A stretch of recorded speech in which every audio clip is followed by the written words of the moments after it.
नमस्कार। आज मैं सुना रही हूँ धर्मवीर भारती की मेरा छोटा सा निजी पुस्तकालय। जुलाई 1989। बचने की कोई उम्मीद नहीं थी। तीन ज़बरदस्त हार्ट अटैक, एक के बाद एक तो ऐसा कि नब्ज बंद, सांस बंद, धड़कन बंद। डॉक्टरों ने घोषित कर दिया कि अब प्राण नहीं रहे। पर डॉक्टर बोर्जेस ने फिर भी हिम्मत नहीं हारी थी। उन्होंने 900 वोल्ट्स के शॉक्स दिए। भयानक प्रयोग, लेकिन वे बोले कि यदि यह मृत शरीर मात्र है तो दर्द महसूस ही नहीं होगा, पर यदि कहीं भी जरा भी एक कण प्राण शेष होंगे तो हार्ट रिवाइव कर सकता है। प्राण तो लौटे, पर इस प्रयोग में 60% हार्ट सदा के लिए नष्ट हो गया। केवल 40% बचा। उसमें भी 3 अवरोध हैं। ओपन हार्ट ऑपरेशन तो कराना ही होगा, पर सर्जन हिचक रहे हैं। केवल 40% हार्ट है। ऑपरेशन के बाद न रिवाइव हुआ तो तय हुआ कि अन्य विशेषज्ञों की राय ले ली जाए। तब कुछ दिन बाद ऑपरेशन की सोचेंगे। तब तक घर जाकर बिना हिले डुले विश्राम करें।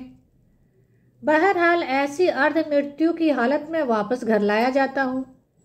मेरी जिद है कि बेडरूम में नहीं, मुझे अपने किताबों वाले कमरे में ही रखा जाए। वहीं लिटा दिया गया है मुझे। चलना, बोलना, पढ़ना मना। दिन भर पड़े पड़े 2 ही चीज़ें देखता रहता हूँ। बाईं ओर की खिड़की के सामने रह रहकर हवा में झूलते सुपारी के पेड़ के झालरदार पत्ते, और अंदर कमरे में चारों ओर फर्श से लेकर छत तक ऊंची किताबों से ठसाठस भरी अलमारियां। बचपन में परी कथाओं में जैसे पढ़ते थे कि राजा के प्राण उसके शरीर में नहीं, तोते में रहते हैं, वैसे ही लगता था कि मेरे प्राण इस शरीर से तो निकल चुके हैं। वे प्राण इन हजारों किताबों में बसे हैं, जो पिछले 40-50 बरस में धीरे धीरे मेरे पास जमा होती गई हैं। कैसे जमा हुई, संकलन की शुरुआत कैसे हुई, यह कथा बाद में सुनाऊंगा। पहले तो यह बताना जरूरी है कि किताबें पढ़ने और सहेजने का शौक कैसे जागा। बचपन की बात है। उस समय आर्य समाज का सुधारवादी आंदोलन अपने पूरे जोर पर था। मेरे पिता आर्य समाज रानी मंडी के प्रधान थे और माँ ने स्त्री शिक्षा के लिए आदर्श कन्या पाठशाला की स्थापना की थी। पिता की अच्छी खासी सरकारी नौकरी थी। बर्मा रोड जब बन रही थी तब बहुत कमाया था उन्होंने, लेकिन मेरे जन्म के पहले ही गांधी जी के आह्वान पर उन्होंने सरकारी नौकरी छोड़ दी थी।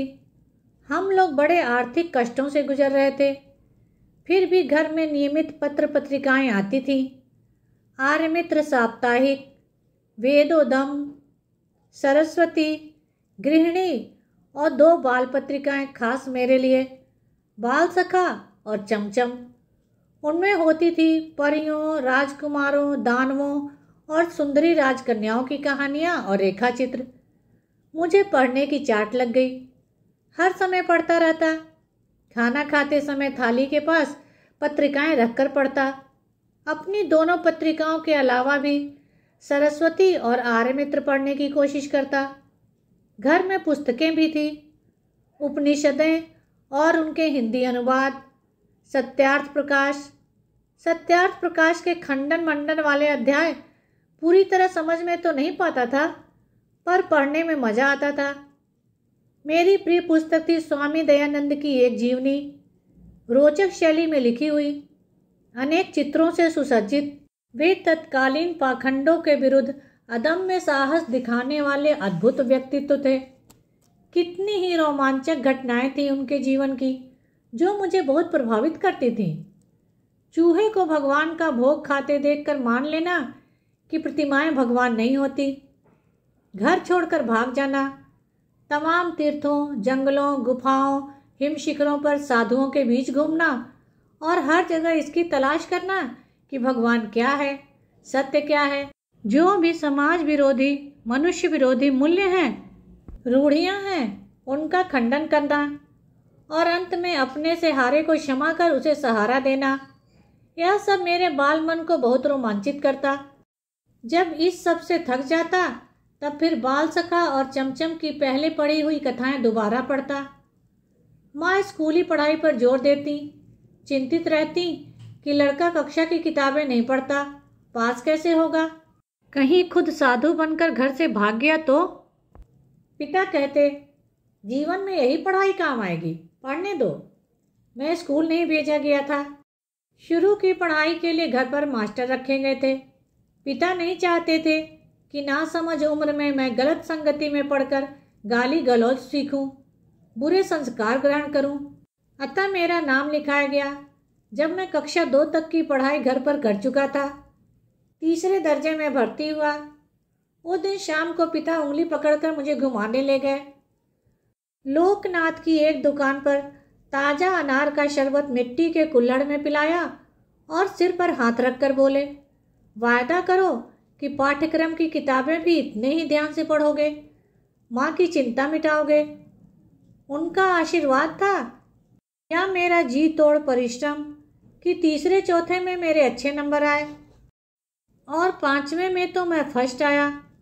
माँ ने आंसू भरकर गले लगा लिया। पिता मुस्कुराते रहे, कुछ बोले नहीं। चूंकि अंग्रेजी में मेरे नंबर सबसे ज़्यादा थे, अतः स्कूल से इनाम में 2 अंग्रेजी किताबें मिली थी। एक में 2 छोटे बच्चे घोंसलों की खोज में बागों और कुंजों में भटकते हैं और इस बहाने पक्षियों की जातियों, उनकी बोलियों, उनकी आदतों की जानकारी उन्हें मिलती है। दूसरी किताब थी ट्रस्टी द रग, जिसमें पानी के जहाज़ों की कथाएं थीं। कितने प्रकार के होते हैं, कौन कौन से माल लाद कर लाते हैं, कहाँ से लाते हैं, कहाँ ले जाते हैं, नाविकों की ज़िंदगी कैसी होती है, कैसे कैसे द्वीप मिलते हैं, कहाँ व्हेल होती है, कहाँ शार्क होती है। इन 2 किताबों ने एक नई दुनिया का द्वार मेरे लिए खोल दिया। पक्षियों से भरा आकाश और रहस्यों से भरा समुद्र। पिता ने अलमारी के एक खाने से अपनी चीज़ें हटाकर जगह बनाई और मेरी दोनों किताबें उस खाने में रख कर कहा, आज से यह खाना तुम्हारी अपनी किताबों का, यह तुम्हारी अपनी लाइब्रेरी है। यहाँ से आरंभ हुई उस बच्चे की लाइब्रेरी। बच्चा किशोर हुआ, स्कूल से कॉलेज, कॉलेज से यूनिवर्सिटी गया, डॉक्टरेट हासिल की, यूनिवर्सिटी में अध्यापन किया, अध्यापन छोड़कर इलाहाबाद से बम्बई आया, संपादन किया। उसी अनुपात में अपनी लाइब्रेरी का विस्तार करता गया। पर आप पूछ सकते हैं कि किताबें पढ़ने का शौक़ तो ठीक, किताबें इकट्ठी करने की सनक क्यों सवार हुई? उसका कारण भी बचपन का एक अनुभव है। इलाहाबाद भारत के प्रख्यात शिक्षा केंद्रों में एक रहा है। ईस्ट इंडिया कंपनी द्वारा स्थापित पब्लिक लाइब्रेरी से लेकर महामना मदन मोहन मालवीय द्वारा स्थापित भारती भवन तक विश्वविद्यालय की लाइब्रेरी तथा अनेक कॉलेजों की लाइब्रेरियां तो हैं ही। लगभग हर मोहल्ले में एक अलग लाइब्रेरी। वहाँ हाई कोर्ट है, अतः वकीलों की निजी लाइब्रेरियाँ, अध्यापकों की निजी लाइब्रेरियाँ। अपनी लाइब्रेरी वैसी कभी होगी यह तो स्वप्न में भी नहीं सोच सकता था। पर अपने मोहल्ले में एक लाइब्रेरी थी, हरि भवन। स्कूल से छुट्टी मिली कि मैं उसमें जाकर जम जाता था। पिता दिवंगत हो चुके थे, लाइब्रेरी का चंदा चुकाने का पैसा नहीं था, अतः वहीं बैठकर किताबें निकलवा कर पढ़ता रहता था। उन दिनों हिंदी में विश्व साहित्य, विशेषकर उपन्यासों के खूब अनुवाद हो रहे थे। मुझे उन अनुदित उपन्यासों को पढ़कर बड़ा सुख मिलता था। अपने छोटे से हरि भवन में खूब उपन्यास थे। वहीं परिचय हुआ बंकिम चंद्र चट्टोपाध्याय की दुर्गेश नंदिनी, कपाल कुंडला और आनंद मठ से टॉलस्टॉय की अन्ना केरेनिना, विक्टर ह्यूगो का पेरिस का कुबड़ा, हंचबैक ऑफ नात्रे दाम, गोर्की की मदर, अलेक्जेंडर कुप्रीन का गाड़ी वालों का कटरा, यामा द पिट और सबसे मनोरंजक सर्वा रीज का विचित्र वीर यानी डॉन क्विक्सोट। हिंदी के ही माध्यम से सारी दुनिया के कथा पात्रों से मुलाकात करना कितना आकर्षक था। लाइब्रेरी खुलते ही पहुंच जाता और जब शुक्ल जी लाइब्रेरियन कहते कि बच्चा अब उठो, पुस्तकालय बंद करना है, तब बड़ी अनिच्छा से उठता। जिस दिन कोई उपन्यास अधूरा छूट जाता उस दिन मन में कसक होती कि काश इतने पैसे होते कि सदस्य बनकर किताब इश्यू करा लाता, या काश इस किताब को खरीद पाता तो घर में रखता, एक बार पढ़ता, 2 बार पढ़ता, बार बार पढ़ता, पर जानता था कि यह सपना ही रहेगा, भला कैसे पूरा हो पाएगा। पिता के देहावसान के बाद तो आर्थिक संकट इतना बढ़ गया कि पूछिए मत। फीस जुटाना तक मुश्किल था। अपने शौक की किताबें खरीदना तो संभव ही नहीं था।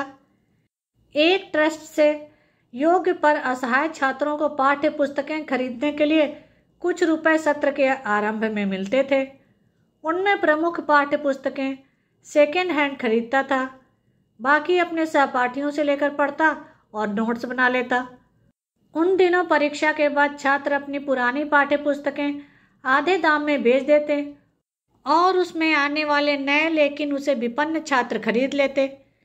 इसी तरह काम चलता। लेकिन फिर भी मैंने जीवन की पहली साहित्यिक पुस्तक अपने पैसों से कैसे खरीदी, यह आज तक याद है। उस साल इंटरमीडिएट पास किया था। पुरानी पाठ्य पुस्तकें बेचकर बीए की पाठ्य पुस्तकें लेने एक सेकेंड हैंड बुक शॉप पर गया। उस बार जाने कैसे पाठ्य पुस्तकें खरीद कर भी 2 रुपये बच गए थे। सामने के सिनेमा घर में देवदास लगा था, न्यू थिएटर्स वाला, बहुत चर्चा थी उसकी। लेकिन मेरी माँ को सिनेमा देखना बिल्कुल नापसंद था। उसी से बच्चे बिगड़ते हैं। लेकिन उसके गाने सिनेमा घर के बाहर बजते थे। उसमें सहगल का एक गाना था, दुख के दिन अब बीतत नाही। उसे अक्सर गुनगुनाता रहता था।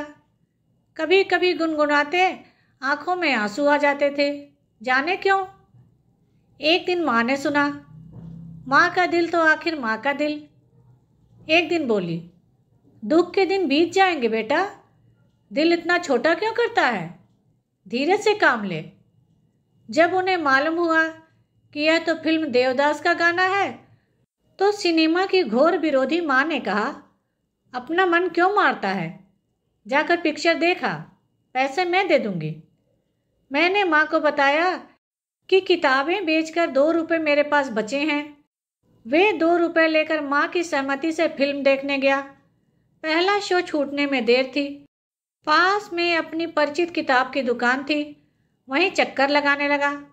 सहसा देखा काउंटर पर एक पुस्तक रखी है, देवदास, लेखक शरद चंद्र चट्टोपाध्याय, दाम केवल 1 रुपया। मैंने पुस्तक उठाकर उल्टी पलटी तो पुस्तक विक्रेता बोला, तुम विद्यार्थी हो, यहीं अपनी पुरानी किताबें बेचते हो, हमारे पुराने ग्राहक हो, तुमसे अपना कमीशन नहीं लूँगा, केवल 10 आने में यह किताब दे दूंगा। मेरा मन पलट गया। कौन देखे 1.5 रुपये में पिक्चर। 10 आने में देवदास खरीदी, जल्दी जल्दी घर लौट आया और 2 रुपये में से बचे 1 रुपया 6 आना माँ के हाथ में रख दिए। अरे तू लौट कैसे आया, पिक्चर नहीं देखी, माँ ने पूछा। नहीं माँ, फिल्म नहीं देखी, यह किताब ले आया, देखो। माँ की आंखों में आंसू आ गए। खुशी के थे या दुख के, यह नहीं मालूम। वह मेरे अपने पैसों से खरीदी मेरी अपनी निजी लाइब्रेरी की पहली किताब थी। आज जब अपने पुस्तक संकलन पर नज़र डालता हूँ, जिसमें हिंदी अंग्रेजी के उपन्यास, नाटक, कथा संकलन, जीवनियाँ, संस्मरण, इतिहास, कला, पुरातत्व, राजनीति की हजारहा पुस्तकें हैं, तब कितनी शिद्दत से याद आती है अपनी वह पहली पुस्तक की खरीदारी। Rainer Maria Rilke, Stefan Zweig, Maupassant, Chekhov, Tolstoy, Dostoevsky, Mayakovsky, Solzhenitsyn, Stephen Spender, Auden Ezra Pound, Eugene O'Neill, Jean Paul Sartre, Albert Camus, Ionesco के साथ Picasso, Bruegel, Rembrandt, Hebbar, Husain तथा हिंदी में कबीर, तुलसी, सूर, रसखान, जायसी, प्रेमचंद, पंत, निराला, महादेवी और जाने कितने लेखकों चिंतकों की इन कृतियों के बीच अपने को कितना भरा पूरा महसूस करता हूँ। मराठी के वरिष्ठ कवि विंदा करंदीकर ने कितना सच कहा था उस दिन। मेरा ऑपरेशन सफल होने के बाद वे देखने आए थे, बोले, भारती, ये सैकड़ों महापुरुष जो पुस्तक रूप में तुम्हारे चारों ओर विद्यमान हैं, इन्हीं के आशीर्वाद से तुम बचे हो। इन्होंने तुम्हें पुनर्जीवन दिया है।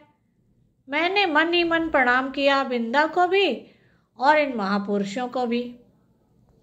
धन्यवाद।